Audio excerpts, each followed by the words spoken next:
Buong sigla at aktibong partisipasyon mula sa mga estudyante ang bumungad sa isinagawang symposium ng kapulisan sa Antique National School na layuning palakasin ang ugnayan ng PNP at kabataan sa pamamagitan ng pagbibigay kaalaman sa mahalagang isyong panlipunan. Ang balitang hatid ni Patrolwoman Julibel Alvior sa report.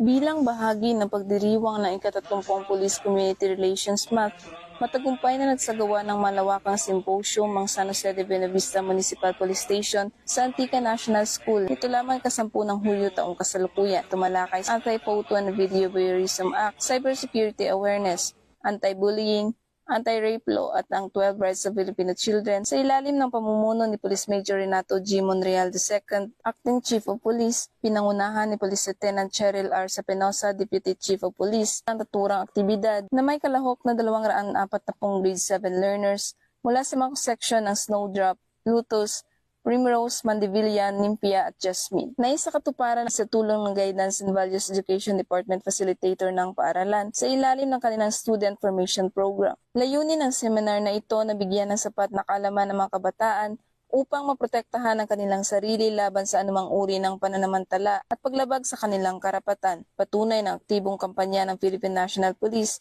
sa pagpapalawak ng kaalaman sa mga kabataan bilang katuwang sa pagbuo ng mas ligtas, disiplinado at responsableng komunidad alinsunod sa direktiba ni Chief PNP Police General Nicolas D. Torre III dahil sa bagong Pilipinas ang gusto ng pulis, ligtas ka. Mula dito sa Western Visayas, ako ang inyong Police News Network Correspondent, Patrolwoman Julibel Alvior, alagad ng batas, tagataguyod ng balitang pulis.